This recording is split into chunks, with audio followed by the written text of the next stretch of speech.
Crazy Brave step number 3. Form. Writing a song is like raising a child.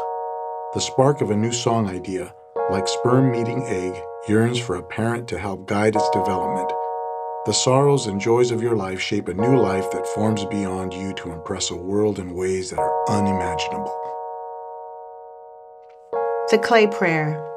I pray that inspiration leads to a spark, an authentic reflection inside my heart.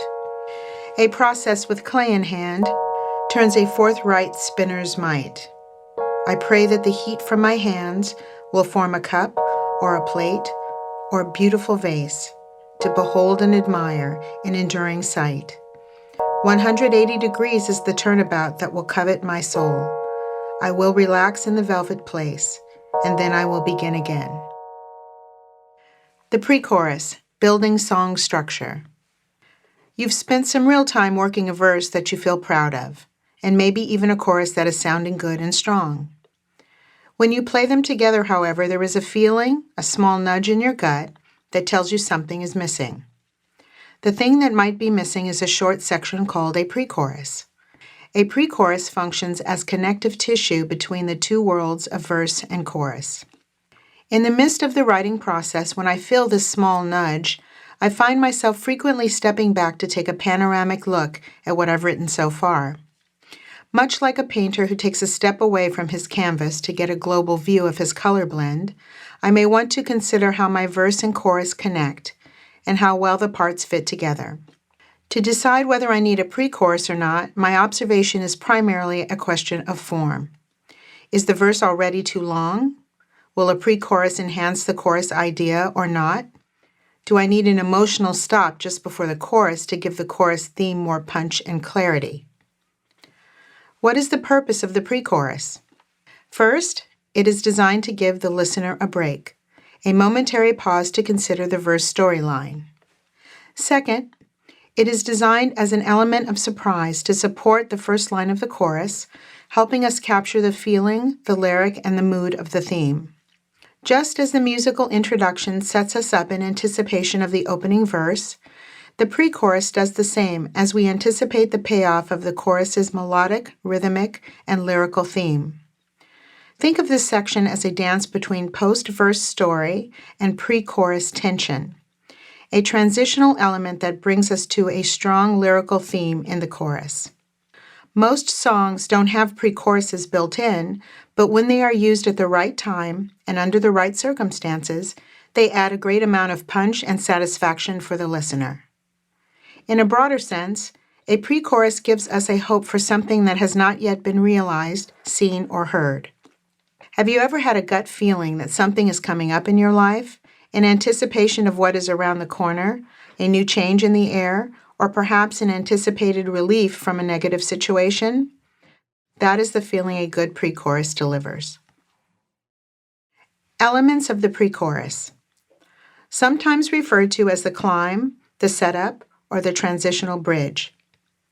Usually not more than 2 to 4 bars in length. Creates a feeling of anticipation and tension as we enter the first line of the chorus. Typically repeated after every verse with the same melody and same lyrics. The 4 pillars. The 4 pillars approach to songwriting involves a series of steps that leads the writer from the first impulse of an idea to the completion of a full song.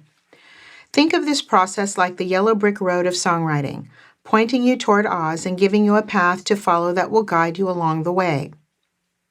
Mode of entry. All songwriters, when confronted with a new divine idea, are driven into the songwriting process by what feels the easiest and flows most effortlessly. When inspiration meets aptitude, songwriters will first gravitate to their natural mode of entry to begin the writing process. Pen and paper because they are lyricists at heart, the human voice because they are singers at heart, a guitar, piano, or other instrument because they are musicians at heart. Once the heart pairs up with divine impulse, the songwriting process has begun. But where do you go from there? Enter the 4 pillars.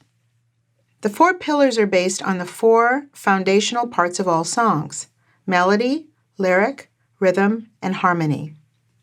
Melody is a sequential series of notes that are presented in the foreground of a piece of music as a lead vocal or improvisational solo part.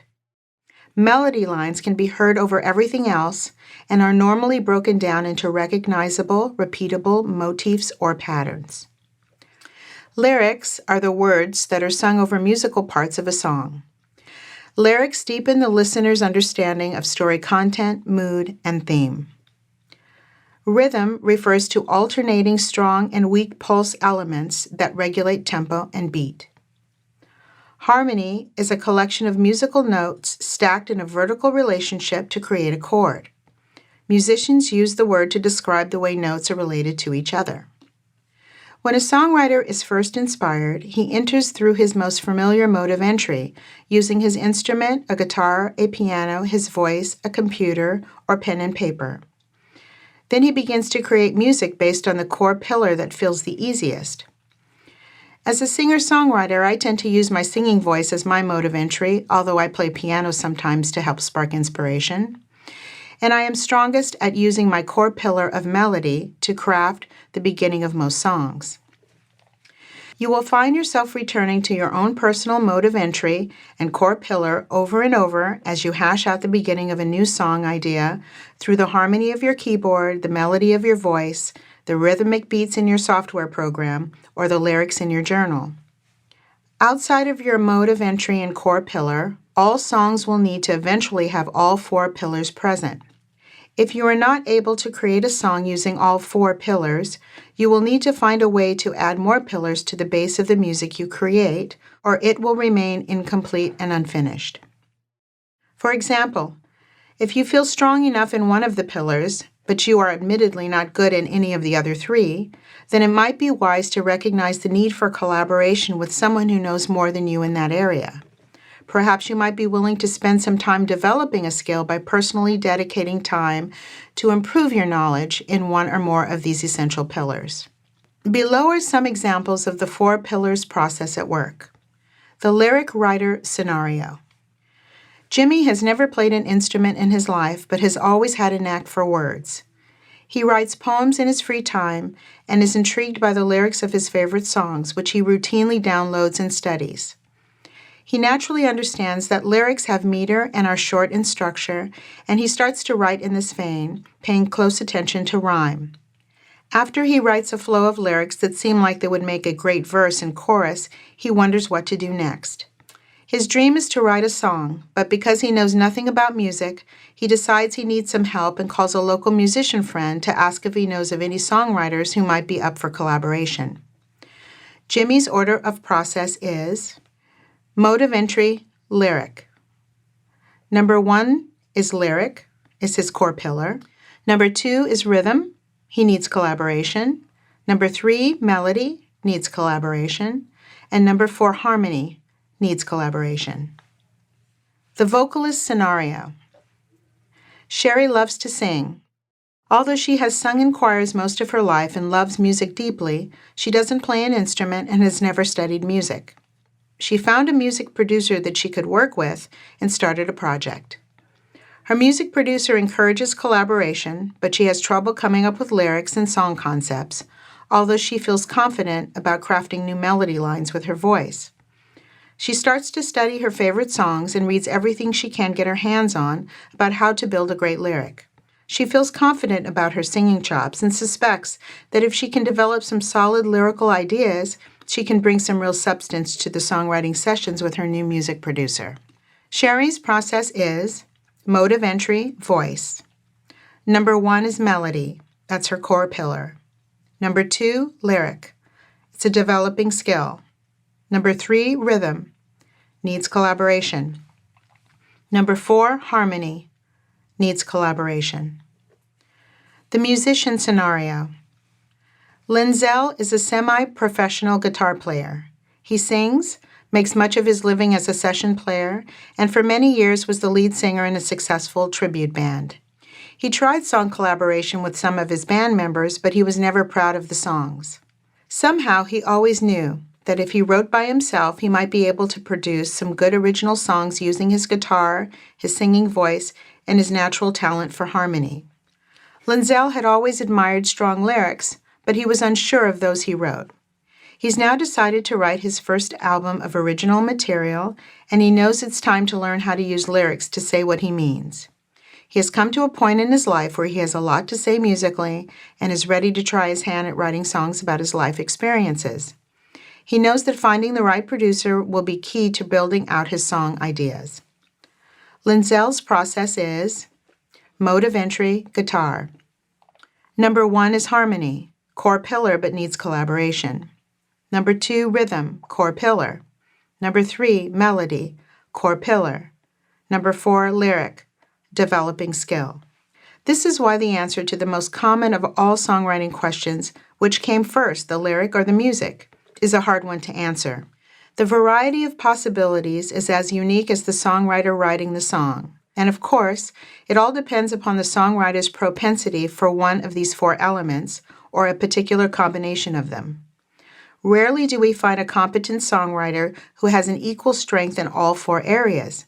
When we do, we all know right away that this person is super talented, maybe even a genius. Prince was known to play over 27 instruments on his debut album called For You. Even the amazing songwriter Diane Warren, who is arguably a 4-pillar genius, must still hire other great musicians to interpret her work, bringing her songs to their highest expression. You will need other people to help bring your song to completion, but it helps to know what you are good at, what you need to work on, and what you are not willing to do. If everyone could write a hit song, they would. The conference was a songwriter's heaven, with thousands of creative musicians in combat boots, sporting interesting hairdos, and wearing guitars around their necks. I was completely in awe and excited by the energy of the like-minded people swirling around me. The atmosphere was palpable. These were my peeps. I was attending a pitching session that had allowed about 200 people to anonymously pitch a song by number to an illustrious panel of A&R executives. It was quite an education that day as I listened to entry after entry. In my naivete, I was shocked to discover that songwriters hadn't worked hard enough on their material. Perhaps 90% of the submitted songs were poor in quality, lacking in musicianship, production, and integrity. Structural elements of the songs ranged from bad to worse. The panel seemed easily bored. Great songs have fundamental qualities and elements about them. When I say the word great, I don't necessarily mean the best song ever, because that's a subjective matter and is too often based on market saturation. But I do mean songs that have had some critical acclaim over time. If you want to write a hit song, there are certain elements that are routinely used by hit songwriters, giving them a better chance of hitting the pop charts. Without incorporating these elements, there is a greater statistical chance that your song will not resonate with the public at large. One of my favorite songwriters who speaks on the subject is Ralph Murphy, former president of the Nashville Songwriters Association. According to Ralph, here are some common hit pop song elements to be aware of in the writing process. Number 1. Title anticipation. Use the title within 60 seconds. Number 2, verse 1. Use the pronoun you within the first 21 seconds of the verse. The word you invites the listener to connect with the song as an extension of his or her own experience, and it is more likely to be received better than a song about other people, as in we or us. Number 3, title repetition. Repeat the title a minimum of 7 times. Number 4, song form. Many hit songs are written using 2 popular forms: verse, hook, bridge, chorus, out. Or verse, pre-chorus, hook, verse, pre-chorus, hook, bridge, and chorus out. Of course, there are exceptions to the rule, but if you want to target writing a hit song, use one of these 2 popular forms and become acquainted with how song form is used within the genre you wish to write. Number 5, tempo. If you want to write a song that will make you move, use 100 beats per minute, BPM, which is suitable for dancing. Anything between 80 and 86 is typically used for office and easy listening. Number 6, bridge. Aim to get to the bridge at about 2 minutes into the song. Closeouts, or tight endings, are currently more popular than fade-outs in pop music. As our listening appetites have changed over the years, and as music has moved from a culture of album-buying consumers to a single-song streaming and download environment, the fade-out ending has all but disappeared for now.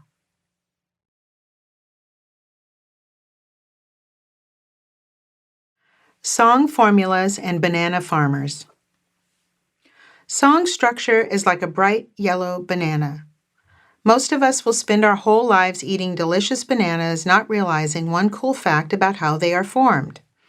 If you peel a banana and gently pull apart the insides, you will discover that bananas grow in 3 separate and distinct sections.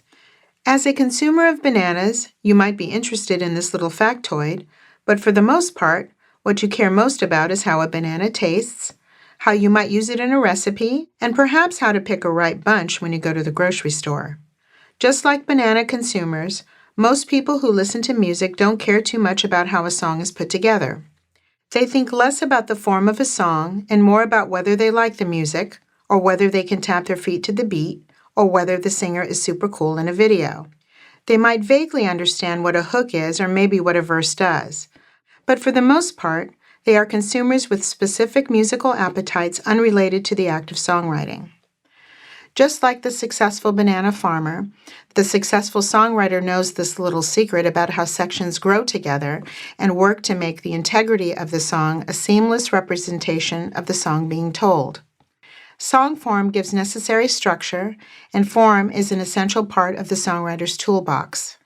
Songs are made up of 5 basic building blocks: the intro, the verse, the chorus, the bridge, and the coda. Musicians and songwriters refer to the important 3 middle blocks by alphabet. A equals verse, B equals the chorus or the hook, and C the bridge. These sections can be multiplied, eliminated, and otherwise shuffled around depending on the song form used. Although I have always found it a bit confusing to reduce song parts to alpha sections such as AAA, ABA, AABA, BCB, or some other combination, it is generally understood by songwriters in the trade that these basic alpha designations are necessary building blocks in the pop songwriting process, and they eventually need to make sense as a collective entity that work within a given song form. How a song's building blocks are shuffled around is entirely based on the songwriter's preference, song taste, musical genre, and other factors. All shop lingo aside, song form as a writing tool is a straightforward process. For the most part, all you have to think about is writing 2 great A sections, verse 1 and 2, and then a memorable B chorus. The heavy lifting of songwriting and the bulk of your songwriting time will be spent hammering away at these essential sections. If you've really worked through these segments so that they are seamlessly embedded into the ebb and flow of your song, just like the 3 invisible sections of a banana, then you've done your job as a great songwriter. When I write, I seem to like writing the verse and then letting the flow of the story tell me what the chorus should feel like and what it should say. One music producer friend of mine always starts writing the chorus first and works backward into the first verse. It's a great experiment to collaborate with other writers who have a different way of crafting a song, and I find it helps to flex my creative muscle. Discipline plus structure equals creative freedom. A word about creative freedom. The equation above is not really the way we usually think about creativity. We think of creative freedom as an unabandoned, unorthodox, carefree existence with no rules or regulation, but this is not true. True freedom requires boundaries, structure, and discipline so that the creativity inside of us can remain loose and easy. Just as in life, without a plan, strategy, or some prioritization, you risk having dreams remain dreams with no foundational structure. When you learn the parameters of songwriting form, you'll discover the freedom it unleashes. Great songs, not singers or bands or fancy guitar players, drive the music industry. The heart of the industry rests on the integrity of the song's first verse, chorus, and second verse. Spend most of your songwriting time in these 3 areas and use song form to help shape your sense of freedom as you work from void into form. Puzzle making, a college course, and a mini truck. Telling you how to write a song is a little bit like telling you how to put a puzzle together. Any good puzzle maker will tell you to find the straight pieces first and then to sort by color. But after that, the mumbo-jumbo of puzzle making defies a logical, coordinated effort as a puzzle maker longs to complete the task at hand. As with any puzzle-making journey, there is always a feeling of excitement about the prospect of beginning, followed by the inevitable roadblocks that pop up. The hard part of puzzle making is the middle part, when it's just easier to pick up all the pieces, throw them into the box, and put the whole damn thing back on the top shelf of your closet. There have been many times when I've wondered how I ever wrote a song at all. That's a strange admission coming from a songwriter who has written lots of songs over the years. But all songwriters at all levels are faced with the same reoccurring dilemma: how to turn the seed of an idea into a finished song, going from a blank canvas to something of value. In the middle of writing a song, when it's not working, I feel like I'm dumpster diving in a sea of trash, looking for the gold ring I lost yesterday. On top of that, working the process is based on any number of earthly factors: the time of day, your mood, the people you are collaborating with, your physical, mental, or emotional stability, the deadline you have given yourself, the nagging spouse who doesn't believe in you, and always the everyday restraints surrounding your time, your money, and your energy level. Let's make this clear right now. Making songs is hard work. The biggest problem that most songwriters have is that they don't treat their art like a college course because they think it's supposed to be easy. They think about it and talk about doing it, but when it comes to showing up to class, they don't go, or they drop out midway through the semester because it's harder than they thought. To get a decent grade in a college course, you have to show up each week, sometimes twice a week, pay tuition, listen to instruction, do your homework, buy books, talk with other people about the class, hire someone to help you understand, take notes, study, and then prepare for the final exam. Being a songwriter requires the same steady commitment. There will be days when you don't feel like going to class, or paying studio tuition, or dealing with any number of crazy factors. After the completion of my first album, which was a 2-year learning process, I felt like I had earned a doctorate degree. To celebrate my accomplishment, I actually paid to have my album put into a fancy frame, and then I hung it on the wall, just like college graduates hang their degrees. To illustrate the complicated sorting and editing process of songwriting further, let's imagine that all of your songwriting stuff needs to be loaded into a mini truck, and you can only make one trip to your destination. While playing a mighty game of Tetris to get everything to fit properly, you realize the necessity of discarding some objects that you determine you don't really need. Only the very best pieces are allowed in your mini truck.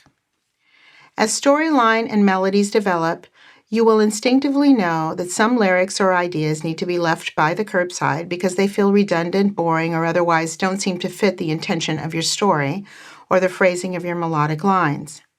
Although initially you might think you've written a Grammy Award-winning song, you might eventually discover that the chorus message is muddled and doesn't tell the story in the best way possible. Ideas will morph and change as you work on them. Let the flow happen and move as you work the pieces into place.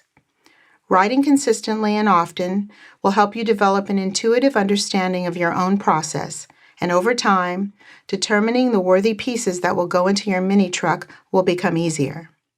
Remember that the constraint of form encourages creative freedom, helping to shape the process.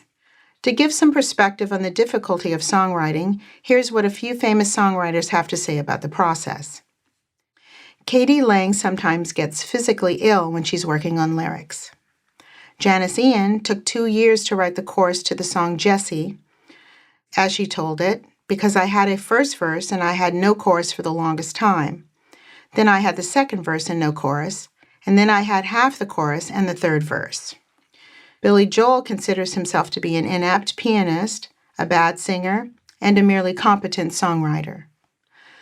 You have to be willing to be tenacious, hardworking, uncomfortable, steadfast, committed, frustrated, trusting, confused, and tired. In your efforts to write, there will be songs that don't work, no matter how great you thought they would be. Others will seem relatively effortless. You will have to develop ways to move through the process despite the frustration of not having enough time to write, being out of money, struggling over and over with one verse, one line, or one rhyme, arguing with your writing partner, and generally feeling like the one song that had so much promise when you started is now not that good. Designing a personal way to get through the songwriting process is as unique as you are human.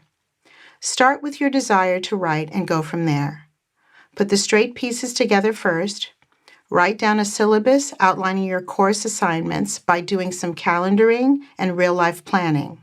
Then get busy working the pieces of your song so you can upload the best pieces into your mini truck. It will all work out fine, but you will have to be steady and crazy brave. So what is your next right step? Write it down in the margins of this book right here. The song Change. One of my vocal students told me that she had written the idea for a new song, and when she sang it to me, I almost fell off my chair. She sang, "Change, change, you're changing on me," and then she sang some other words here. That was it. My songwriting ears told me immediately that the front two lines of her song were the beginning of something beautiful. The melody was strong, and the uniqueness of her vocal style sold the underlying emotional phrasing. I suspected she was singing the chorus of a song, but as always, I delayed my decision about structure until more of the song could be developed. I knew instinctively that this song idea had the it factor. You don't know how you know the it factor when you hear it, and it doesn't happen often, but your instinctual gut will signal an excitement that for a brief moment shoots a bolt of lightning through your body. I knew I was hearing something special. I knew that I had to help this young girl with her wonderful new song idea. The next time she came in to meet with our production staff, she sang her two lines and told us what she thought the song was about. Then we had a group discussion on concept and backstory. The story was about two people who were deeply in love. From the perspective of the woman, she didn't like the change she was seeing in her loved one, but she saw the inevitable loss of love coming her way. She does some reminiscing about the love lost, but eventually comes to the understanding that if he leaves, the circumstances will change her too. Immediately, our collaborative songwriting juices started to flow. Here's what we came up with. Change, change, you're changing on me. Now you've rearranged everything. Then we needed some words here. Why is it over? You're changing on me. I took on the challenge to try to come up with a couple of lines in the middle of the chorus. It didn't take long to realize that I had a problem. These lines were not easy. What was I supposed to say here?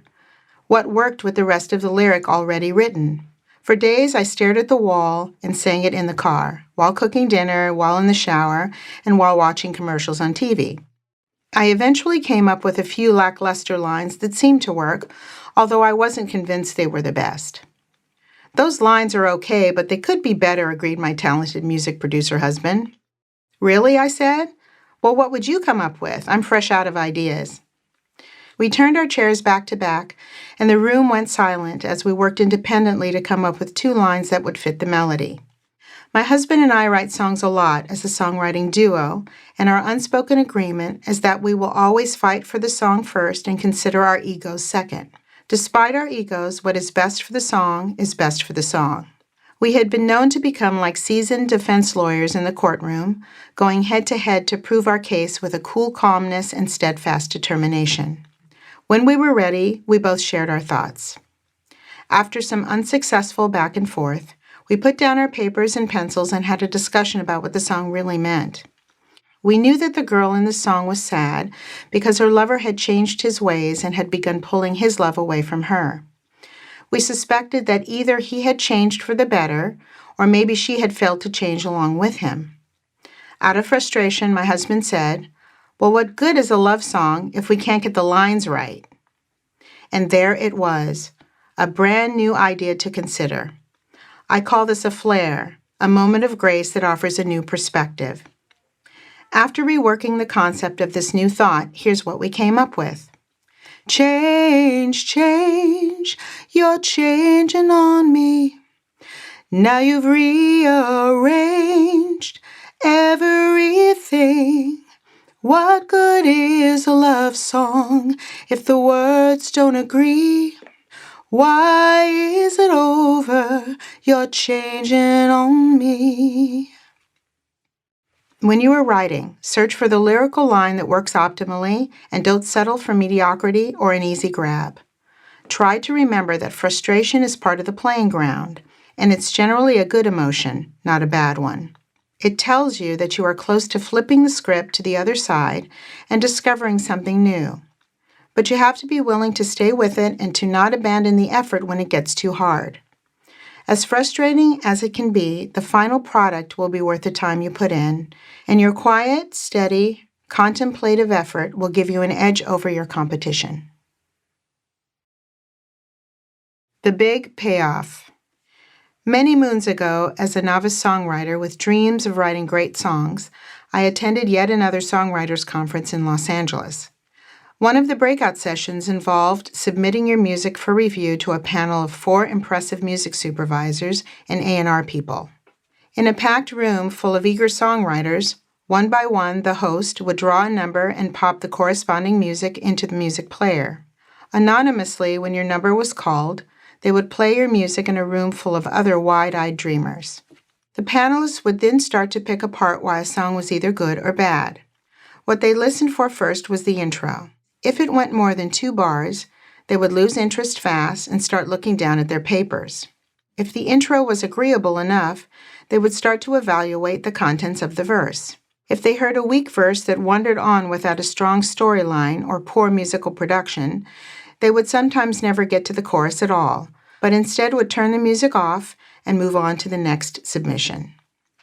If they got as far as the verse and into the chorus, you knew the panelists liked the bones of the song.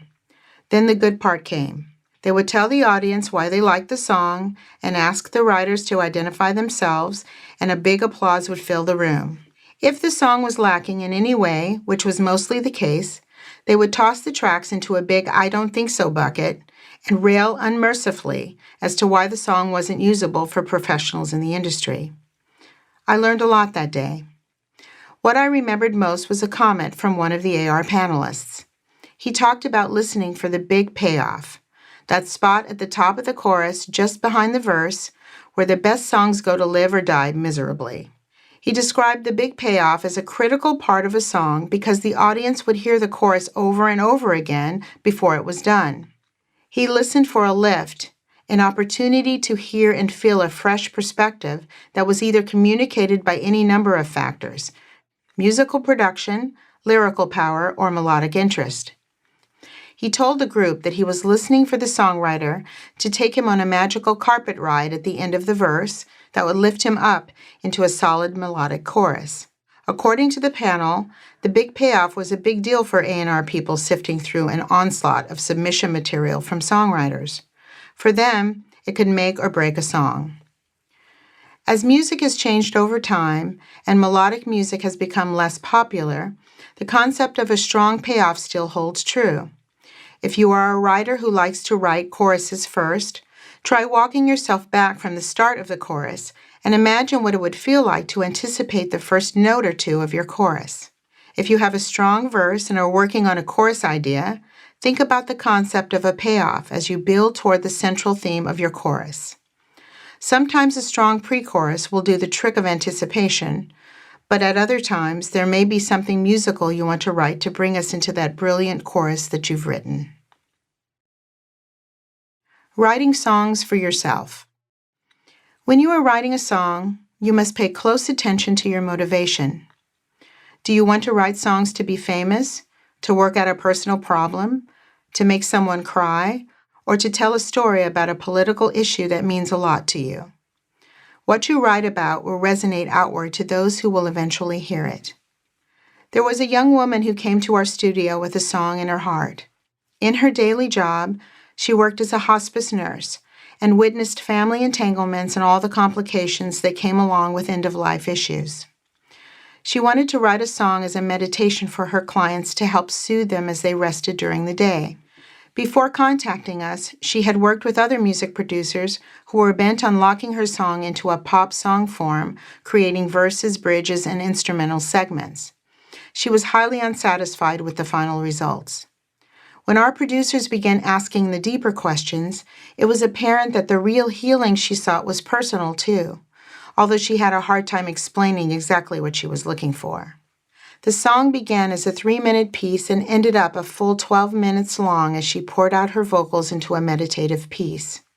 The artistic journey from creating a song for a purpose to finding a producer that finally asked the right questions, to making a song that challenged her to unveil more of herself, turned out to be a journey of personal healing. Through her artistic expression, she was creating dual purpose: to heal herself as she sought to understand the finality of death, and also to help reach beyond herself to ease the pain of her patients and their families. Truthfully, all songs are written about you and will require crazy brave courage. You should never veer too far away from what it is you want to say, a lyric that moves out of your heart, and a musical phrase that feels deeply personal. Pay no attention to what others might want you to say. They have their own songs to write and their own agendas. Get out your journal and find a secluded spot to write. Get comfortable. Allow at least 1 hour to dream, write, and think about an artistic project you would like to accomplish. Improvise from there and write out your feelings, fears, and hopes. You are likely searching for a greater sense of personal understanding, clarity, honesty, and artistic relief from emotional incongruities. The more honest, clear, and poignant you are in your writings, the better songwriter you will be. Crazy Brave step number 3, form, song food. The spiritual meaning of this chapter. Form and process don't limit you, but instead give you wings for greater expansion and creativity. Use structure to help outline your process of spiritual songwriting and personal creative exploration. The takeaway. Identify your method of writing. What is your mode of entry? Which of the 4 pillars feels natural to you? Which pillars do you wish to learn more about so that you can be a better songwriter? Songwriting is hard work, and there are bound to be stops, starts, and difficulties in the process. Remember that discipline plus structure equals creative freedom. Relax into the process of self-discovery. Stay steady, keep learning, and keep going. Crazy Brave action. Use your calendar to set a goal. For 1 calendar month, aim to improve your songwriting knowledge in one of the 4 pillars. Map out the days on the calendar and get busy. At the end of the month, evaluate what you've learned. If you've stuck to your schedule, I think you'll be pleasantly surprised at the knowledge you've accumulated.